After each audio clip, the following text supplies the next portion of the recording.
Hello hello hello दोस्तों, कैसे हैं आप सभी। एक बार फिर कार साथी में बहुत बहुत स्वागत करता हूं मैं सिद्धार्थ आप सभी का। दोस्तों, बात आज हो रही है टाटा नेक्सॉन और Hyundai की वेन्यू। इन दोनों गाड़ियों में से कौन सी गाड़ी ज़्यादा बेहतर है। इन दोनों ही गाड़ियों के जो टॉप एंड वेरिएंट है उनको आज हम कंपेयर करने जा रहे हैं। देखेंगे कि कौन सी गाड़ी कौन से फीचर्स देती है और कौन से फीचर्स में मिस आउट करती है। अंत में हम ये भी जानेंगे कि कौन सी गाड़ी आपके लिए सबसे ज़्यादा बेहतर रहेगी।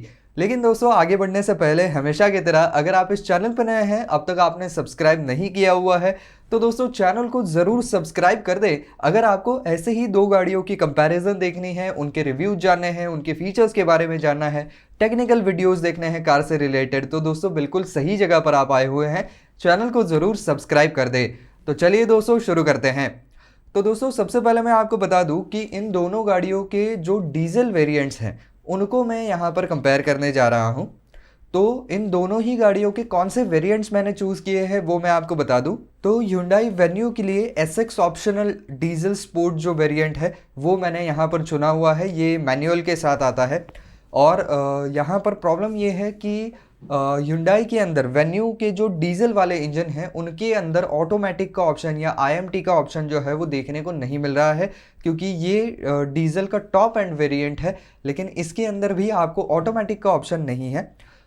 यहाँ पर टाटा नेक्सॉन का जो मैंने वेरिएंट चूज़ किया हुआ है वो है हमारा XZ plus optional dark edition जो आती है इसकी, वो वाला वेरिएंट मैंने यहाँ पर चूज़ किया है, जो कि एक ऑटोमेटिक वाला वेरिएंट है और फ्यूल इसमें भी डीजल ही पड़ता है। ऑन रोड प्राइसिंग की बात करूँ तो Hyundai वेन्यू का ये जो SXO वेरिएंट है, SXO स्पोर्ट वाला जो वेरिएंट है, वो आपको तकरीबन 13,91,000 रुपए का ऑन रोड मिल जाएगा। और वहीं पर टाटा नेक्सॉन की बात करें तो ये वेरिएंट जो है वो आपको तकरीबन 15,69,000 रुपए का ऑन रोड आ जाएगा। यानी कि यहाँ पर क्लियरली विजिबल है कि प्राइस में खासा यहाँ पर डिफरेंस है। यहाँ पर वेन्यू की प्राइस जो है वो तकरीबन 14 लाख के आसपास चली जाती है। वहीं पर आपकी जो टाटा नेक्सॉन है वो तकरीबन 15,70,000 रुपए तक चली जाती है। तो यहाँ पर एक थोड़ा सा जो है वो डिफरेंस आपको देखने को मिल सकता है। खैर, बोलने के लिए थोड़ा सा है, लेकिन अगर वैसे देखा जाए तो काफ़ी बड़ा डिफरेंस है। इंजन की बात करूँ तो दोनों ही गाड़ियाँ 1.5 लीटर के इंजन के साथ आती है। लेकिन अगर वैसे हम बिल्कुल डॉट टू डॉट देखने जाएं तो वेन्यू के अंदर आपको 1493 सीसी का इंजन मिलता है और नेक्सॉन के अंदर आपको 1499 सीसी का इंजन देखने को मिल जाता है। दोनों ही गाड़ियां जो है वो टर्बोचार्जर के साथ आती है, लेकिन दोनों ही गाड़ियों की जो ट्यूनिंग है वो बहुत ही अलग तरीके से की गई है, जिसकी वजह से पावर फिगर्स में आपको खासा डिफरेंस देखने को मिलता है। जहां पर आपको Hyundai की वेन्यू जो है वो आपको 98.6 bhp की पावर दे देती है 4000 RPM के ऊपर। वहीं पर टाटा नेक्सॉन जो है वो आपको 108.5 bhp की पावर देती है सेम 4000 RPM के ऊपर। तो पावर के मामले में टाटा नेक्सॉन ऑब्वियसली यहाँ पर आगे है। यहाँ पर टॉर्क फिगर्स की बात करूँ तो वेन्यू जो है वो यहाँ पर टॉर्क फिगर्स में भी थोड़ा सा कम रह जाती है, क्योंकि यहाँ पर आपको 240 Nm का टॉर्क जो है वो देखने को मिल जाता है, जो कि आपको 1500 से लेकर के 2750 RPM के बीच मिल जाएगा। वहीं पर हम बात करें अगर टाटा नेक्सॉन की, तो इसके अंदर आपको 20 Nm से टॉर्क ज़्यादा देखने को मिलेगा। इसके अंदर 260 Nm का टॉर्क है और रेव बैंड जो है वो भी सेम है, 1500 से लेकर के 2750 RPM। दोनों ही गाड़ियां जो है वो टर्बोचार्ज इंजन के साथ आती है और दोनों ही गाड़ियों में 4 सिलेंडर इंजन आपको देखने को मिलता है। ये एक अच्छी बात है। तो 4 सिलेंडर वाला इंजन जो है वो हाईवे क्रूजिंग के लिए ज़्यादा अच्छा साबित होता है और इसके अंदर का जो नॉइस है वो भी कम करने में ज़रूर मदद मिलती है। आपको तो पता है कि डीजल इंजन जो है वो पर्टिकुलरली थोड़े से नॉइजी हो जाते हैं हायर RPMs के ऊपर। तो अगर इसके अंदर चौथा भी सिलेंडर है तो थोड़ा सा नॉइस भी कट आउट हो जाता है और आपकी गाड़ी जो है वो बेहतर तरीके से हाईवे के ऊपर क्रूज कर सकती है। ट्रांसमिशन के बारे में जैसा मैंने पहले आपको कहा कि वेन्यू के अंदर जो है वो आपको मैनुअल ट्रांसमिशन मिलता है 6 गियर के सेटअप के साथ, और नेक्सॉन के अंदर भी आपको 6 गियर का ही सेटअप मिलता है, लेकिन ये एक ऑटोमेटिक गियर बॉक्स है। तो ये थोड़ा सा फ़र्क इसमें आ जाता है और उसी की वजह से आपको वेन्यू जो है वो थोड़ी सी सस्ती मिल जाएगी और यहाँ पर हम नेक्सॉन की बात करें तो थोड़ी सी महंगी है क्योंकि ऑटोमेटिक भी इसके अंदर आता है। दोनों ही गाड़ियां जो है वो आपको फॉरवर्ड व्हील ड्राइव सेटअप के साथ मिल जाएगी, रियर व्हील ड्राइव सेटअप दोनों ही गाड़ियों में नहीं है। तो दोस्तों इन दोनों ही गाड़ियों के ARAI क्लेम्ड माइलेज की बात करूं तो वेन्यू का जो माइलेज है ऑब्वियसली थोड़ा सा ज़्यादा है क्योंकि इसके अंदर जो है वो ऑटोमेटिक नहीं बल्कि मैनुअल गियर बॉक्स आता है। तो वेन्यू के अंदर जो है वो 23.7 की फ्यूल इकोनॉमी क्लेम की गई है, वहीं पर नेक्सॉन की जो फ्यूल इकोनॉमी है वो थोड़ी सी कम रह जाती है, 21.5 की ही क्लेम्ड इकोनॉमी है। लेकिन अगर आप सिटी ड्राइविंग में चले जाए नेक्सॉन ऑटोमेटिक को लेके डीजल वेरिएंट, तो इसकी फ्यूल इकोनॉमी जो है वो थोड़ी और कम हो सकती है। बम्पर टू बम्पर ट्रैफिक के अंदर तकरीबन 18.4 तक ये फ्यूल इकोनॉमी आपको दे देगी। यहाँ पर बात करें अगर इंटीरियर की, स्टीयरिंग व्हील्स की, तो स्टीयरिंग व्हील जो है वो मैं उससे दोनों ही गाड़ियों से थोड़ा सा जो है वो नाराज़ हूँ, थोड़ा सा डिसअपॉइंट किया है क्योंकि दोनों ही गाड़ियों के टॉप एंड वेरिएंट्स हैं, लेकिन दोनों ही गाड़ियों के जो स्टीयरिंग व्हील्स हैं वो केवल टिल्ट एडजस्टेबल है, टेलीस्कोपिक एडजस्टेबल नहीं है। तो ये चीज़ एक देनी चाहिए थी। अगर आप गाड़ी के लिए 14 लाख, 15 लाख, तकरीबन 16 लाख रुपए तक की कीमत दे रहे हैं तो गाड़ियों में ये चीज़ ज़रूर आनी चाहिए। स्पेशली जिन लोगों की हाइट थोड़ी सी कम है उनके लिए ये चीज़ बहुत ज़्यादा सहूलियत देती है। लॉन्ग रन के लिए ये हाथों में दर्द नहीं करता है। अगर उनके लिए स्टीयरिंग व्हील थोड़ा सा आगे रीच में आ जाए तो काफ़ी आरामदेह राइड बन जाती है। तो ये चीज़ ज़रूर देनी चाहिए थी। टायर साइज़ की बात करूँ तो दोनों ही गाड़ियों के टॉप एंड वेरिएंट के अंदर आपको R16 के टायर व्हील साइज जो है वो देखने को मिल जाएंगे और टायर का सेक्शन जो है वो भी दोनों गाड़ियों का सेम है, 215/60 का है। तो खासे चौड़े टायर हैं, रोड के ऊपर अच्छी ग्रिप बना करके चलने वाले हैं।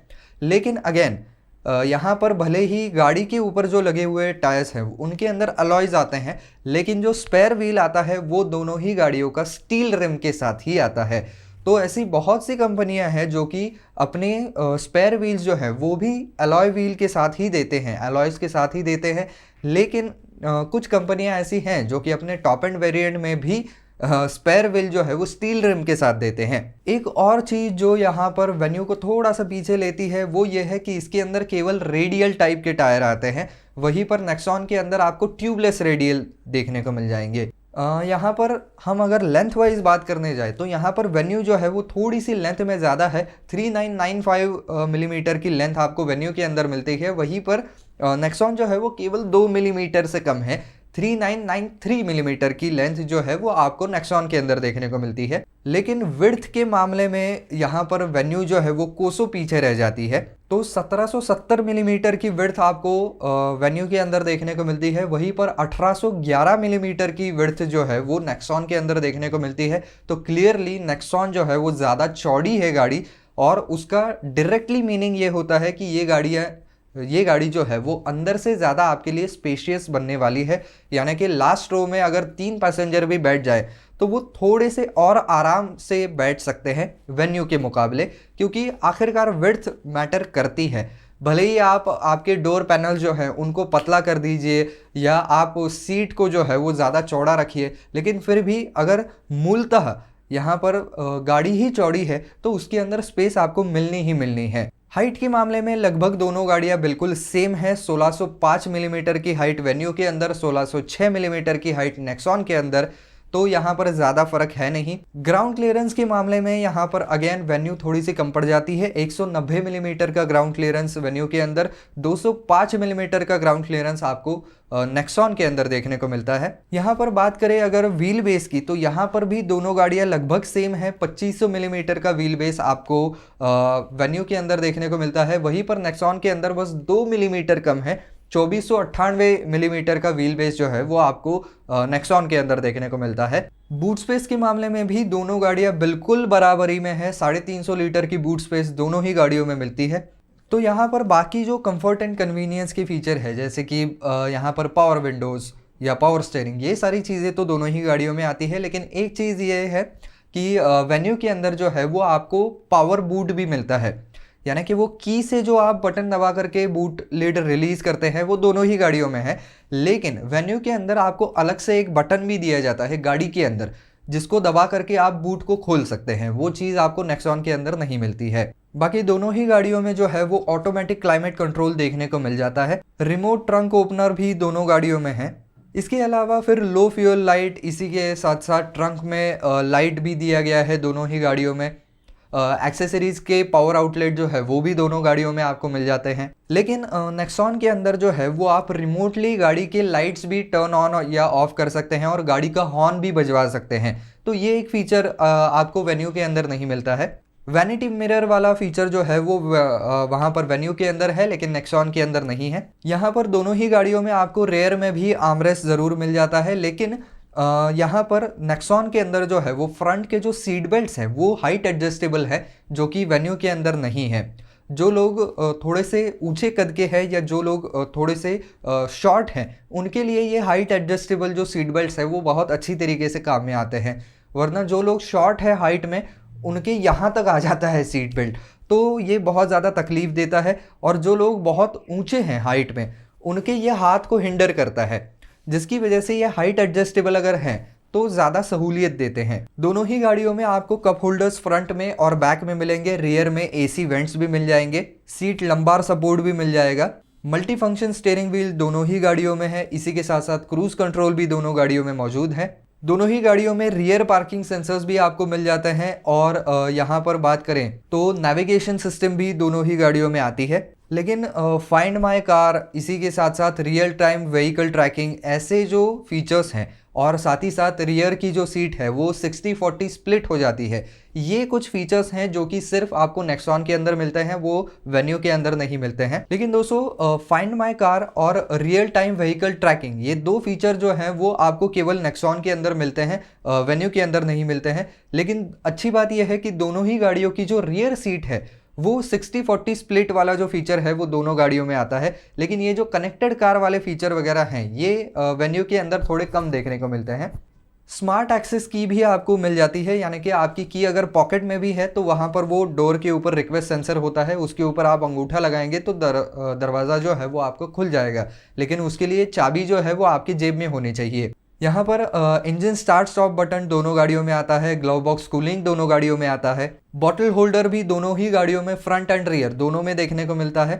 USB चार्जर लेकिन दोनों ही गाड़ियों में केवल फ्रंट में देखने को मिलता है, रियर में देखने को नहीं मिलता है। ये थोड़ी सी कमी है, ये भी अगर वो सुधार ले तो काफ़ी अच्छा हो जाएगा, क्योंकि रियर में ज़्यादातर करके लोग बैठते हैं जो कि मोबाइल को चार्ज करना चाहते हैं। जो सामने वाले सीट पे बैठते हैं उनको मोबाइल की उतनी ज़रूरत नहीं पड़ती है, एक तो ड्राइवर होता है, दूसरा को पैसेंजर होता है, तो रियर में उसकी ज़्यादा ज़रूरत है। तो रियर में भी अगर USB पॉइंट्स दे देते तो ज़्यादा बेहतर रहता। यहाँ पर वेन्यू के अंदर लेकिन फ़ायदा ये मिलता है आपको कि इसका जो फ्रंट में आर्मरेस्ट है ड्राइवर साइड का, उसके नीचे थोड़ा सा स्टोरेज मिल जाता है। नेक्सॉन के अंदर आपको आर्मरेस्ट मिलता है लेकिन उसके नीचे स्टोरेज नहीं मिलता है। बाकी टेल गेट अजार वार्निंग जो है वो नेक्सॉन के अंदर है, वेन्यू के अंदर नहीं है। बैटरी सेवर वाला फंक्शन जो है वो भी वेन्यू के अंदर है, नेक्सॉन के अंदर नहीं है। और यहाँ पर लेन चेंज इंडिकेटर जो है वो दोनों ही गाड़ियों में देखने को मिल जाते हैं। लेकिन दोस्तों जहाँ पर वेन्यू थोड़ा और स्कोर कर जाती है वो ये है कि वेन्यू के अंदर कंपनी फिटेड एयर प्यूरीफायर आता है। तो ये चीज़ जो है वो आपने केवल किया और Hyundai इन दोनों गाड़ियों में देखी होगी। उन्होंने ही ये चलन जो है वो सबसे पहले लाया हुआ है ऑटो इंडस्ट्री के अंदर इंडिया में। तो ये आपको नेक्सॉन के अंदर देखने को नहीं मिलेगा। यहाँ पर वेन्यू के अंदर एक चीज़ आपको और मिल जाती है कंफर्ट के अनुसार। तो ड्राइवर साइड की जो विंडो है वो वन टच अप और वन टच डाउन है, तो जिसकी वजह से थोड़ा सा सहूलियत ज़्यादा हो जाती है, क्योंकि ड्राइवर्स को बार बार टोल प्लाजा के ऊपर विंडो अप डाउन करनी पड़ती है। तो अगर बस एक बटन दबा दिया और अपने आप पूरी विंडो अगर नीचे चली जाती है, बटन दबाने की ज़रूरत नहीं पड़ती है, तो फिर बहुत ज़्यादा कंफर्ट हो जाता है। तो ये चीज़ आपको नेक्सॉन के अंदर देखने को नहीं मिलती है। नेक्सॉन के अंदर लेकिन आपको 3 ड्राइविंग मोड्स मिल जाते हैं। वेन्यू के अंदर कोई भी ड्राइविंग मोड का ऑप्शन नहीं है। दोनों ही गाड़ियों के अगर हम इंस्ट्रूमेंट क्लस्टर की बात करें तो दोनों ही गाड़ियों में आपको डिजिटल टाइप का इंस्ट्रूमेंट क्लस्टर जो है वो देखने को मिल जाएगा। सीट अपहोल्स्ट्री जो है वो दोनों ही गाड़ियों में यहाँ पर आपको फैब्रिक टाइप की मिलेगी, यहाँ पर लेदर का ऑप्शन नहीं दिया गया है। अब बात कर लेते हैं दोस्तों सेफ्टी की। तो दोनों ही गाड़ियों में जो है वो ABS सिस्टम आ जाती है। स्टार रेटिंग की बात करूं तो यहाँ पर नेक्सॉन जो है उसको तो आपको पता है कि फुल 5 स्टार की सेफ्टी रेटिंग मिल चुकी है। लेकिन यहाँ पर वेन्यू की बात करें तो वेन्यू के अंदर जो है वो आपको 4 स्टार की सेफ्टी रेटिंग देखने को मिल जाती है, यानी कि 1 स्टार जो है वो यहाँ पर टाटा के पास ज़्यादा है, क्योंकि उनकी बिल्ड क्वालिटी जो है और स्टील की जो स्ट्रेंथ है वो काफ़ी अच्छी रहती है, जिसकी वजह से टाटा को जो है वो फुल 5 स्टार मिले हुए हैं। साथ ही साथ यहाँ पर ब्रेक असिस्ट का जो फीचर है वो भी आपको टाटा के अंदर देखने को मिलता है, टाटा नेक्सॉन में, जो कि वेन्यू के अंदर नहीं है। लेकिन central locking, power door locks, child safety locks, ये तीनों चीज़ें दोनों ही गाड़ियों में आती है। दोनों ही गाड़ियों में आपको एंटी थेफ्ट अलार्म मिल जाता है, लेकिन एयरबैग्स जो हैं वो दोनों गाड़ियों में सेम नहीं है। वेन्यू के अंदर 6 एयरबैग आते हैं, नेक्सॉन के अंदर केवल 2 ही आते हैं। तो यहाँ पर नेक्सॉन के अंदर जो है वो आपको दोनों ही फ्रंट के एयरबैग्स खुल जाते हैं, वहीं पर वेन्यू के अंदर जो है वो फ्रंट के 2 खुलते हैं, सीट में से, साइड में से 2 निकलते हैं, और कर्टन टाइप के भी आगे दिए गए हैं। हालांकि ये थोड़ा सा अनयूजुअल यहाँ पर उन्होंने सेटिंग किया हुआ है। मतलब अगर यहाँ पर जो सीट में से, साइड में से निकलते हैं फ्रंट के, उसके बजाय अगर रियर में ही साइड कर्टन वाले एयरबैग्स दे देते तो ज़्यादा अच्छे तरीके से एयरबैग्स जो है वो आप बाइफरगेट कर सकते थे गाड़ी के अंदर। खैर, उन्होंने जो ठीक समझा उन्होंने दिया, लेकिन नेवरदलेस 6 एयरबैग गाड़ी के अंदर होना बहुत अच्छी बात है। यहाँ per day night rear view mirror जो है वो भी आपको वेन्यू के अंदर देखने को मिलता है, यहाँ पर नेक्सॉन के अंदर जो है वो देखने को नहीं मिलता है। बाकी seat belt warning, door ajar warning, side impact beams, front impact beams, ये सारी चीज़ें दोनों ही गाड़ियों में आती है। ट्रैक्शन कंट्रोल लेकिन केवल आपको नेक्सॉन में मिलता है, जो कि वेन्यू के अंदर नहीं मिलता है। एडजस्टेबल सीट्स दोनों ही गाड़ियों में है। टायर प्रेशर मॉनिटरिंग सिस्टम भी दोनों गाड़ियों में आती है, जो कि एक बहुत बढ़िया बात है। यहाँ पर इंजन इमोबिलाइजर और साथ ही साथ बात करें तो क्रैश सेंसर जो है वो भी दोनों ही गाड़ियों में आपको देखने को मिल जाता है। इंजन चेक वार्निंग दोनों ही गाड़ियों में आती है। ऑटोमेटिक हेडलैम्प्स भी दोनों गाड़ियों में आते हैं। ईबीडी और इलेक्ट्रॉनिक स्टेबिलिटी प्रोग्राम दोनों ही गाड़ियों में आते हैं। लेकिन यहाँ पर कुछ 1-2 चीज़ें हैं जो कि नेक्सॉन के अंदर फिर भी ज़्यादा है। वो ये है कि रोल ओवर मिटिगेशन सिस्टम जो है वो नेक्सॉन के अंदर मिलती है आपको, जो कि आपको यहाँ पर वेन्यू के अंदर नहीं मिल पाती है। और साथ ही साथ ब्रेक प्री फिल वाला फंक्शन भी जो है वो नेक्सॉन के अंदर मिलता है, जो कि आपको वेन्यू के अंदर नहीं मिल पाएगा। लेकिन यहाँ पर नेक्सॉन जो है उसके अंदर रेयर व्यू कैमरा है, लेकिन गाइडलाइंस नहीं है, जो कि वेन्यू के अंदर आपको मौजूद है। दोनों ही गाड़ियों के अंदर जो है वो एंटी थेफ्ट डिवाइस जो है वो लगा हुआ है। स्पीड अलर्ट जो है वो आपको वेन्यू के अंदर मिलता है, लेकिन नेक्सॉन के अंदर नहीं मिलता है। लेकिन दोनों ही गाड़ियों में जो है वो स्पीड सेंसिंग डोर लॉक ज़रूर मिल जाता है। आइसोफिक्स चाइल्ड सीट माउंट जो है वो भी दोनों गाड़ियों में आते हैं। यहाँ पर प्री टेंशनर्स और फोर्स लिमिटर टाइप के सीट बेल्ट दोनों गाड़ियों में आते हैं। लेकिन यहाँ पर SOS इमरजेंसी सपोर्ट जो है वो आपको यहाँ पर वेन्यू के अंदर जल्दी मिल जाएगा, क्योंकि उसके जो मिरर है उसके ऊपर ही वो बटन्स दिए गए हैं, जो कि आपको नेक्सॉन के अंदर देखने को नहीं मिलता है। यहाँ पर जियो फेंस अलर्ट जो है वो नेक्सॉन के अंदर है, वेन्यू के अंदर नहीं है। हिल असिस्ट जो है वो दोनों ही गाड़ियों में आपको देखने को मिलेगा, लेकिन इम्पैक्ट सेंसिंग डोर अनलॉक वाला फीचर जो है वो आपको वेन्यू के अंदर मिलता है, नेक्सॉन के अंदर नहीं मिलता है। इसका मतलब ये है कि जब गाड़ी अगर एक्सीडेंट की सिचुएशन में हो तो कई बार आपने देखा होगा कि बम्प लगने की वजह से गाड़ी के जो दरवाजे हैं वो टेढ़े मेढ़े हो जाते हैं, और अगर गाड़ी अंदर से लॉक की हुई है तो उन दरवाज़ों को खोलना बहुत मुश्किल हो जाता है। तो इसके अंदर गाड़ी क्या करती है कि अगर क्रैश सेंसर ये सेंस कर लेता है कि गाड़ी टकरा रही है तो अपने आप दरवाज़ों के खाली लॉक जो है वो खुल जाते हैं, यानी कि एक्सीडेंट की सिचुएशन में लोगों को दरवाज़ा खोल करके बाहर निकालना ईजी हो जाता है। क्योंकि कई बार एक्सीडेंट होने के बाद पूरी सिस्टम शटडाउन हो जाती है, यानी कि बैटरी वगैरह भी कट ऑफ हो जाती है, तो ये जो अनलॉकिंग का मैकेनिज्म है वो काम नहीं करता है, तो आपको मैन्युअली उसको बहुत ज़ोर लगा करके अनलॉक करना पड़ता है। कभी कभी ये अनलॉक होता भी नहीं है, जिसकी वजह से लोग अंदर ट्रैप हो जाते हैं। यहाँ पर अगर इंफोटेनमेंट सिस्टम की बात करूँ तो दोनों ही गाड़ियों में काफ़ी उम्दा टच स्क्रीन आपको देखने को मिलेंगे, लेकिन वेन्यू के अंदर 8 इंच का है और नेक्सॉन के अंदर जो है वो 7 इंच का है। लेकिन दोनों ही गाड़ियों की टच इंफोटेनमेंट सिस्टम जो है वो एंड्रॉयड ऑटो और एप्पल कारप्ले दोनों ही चीज़ों को सपोर्ट करती हैं। लेकिन यहाँ पर नंबर ऑफ स्पीकर्स जो है उसके अंदर थोड़ा सा डिफरेंस है। वेन्यू के अंदर कंपनी फिटेड 4 ही स्पीकर आते हैं, वहीं पर नेक्सॉन के अंदर 7 स्पीकर वाली सिस्टम आती है बाय हार्मन कार्डन, यानी कि JBL वाली सिस्टम है। और वहीं पर Hyundai के अंदर जो है वो Hyundai ने पहली बार यहाँ पर जो है वो बोस या दूसरी जो उनकी सिस्टम है इन्फिनिटी वगैरह, इनको बाजू करते हुए अर्किमीज की जो सिस्टम है वो लगाई है, लेकिन इसके अंदर 4 ही स्पीकर आते हैं।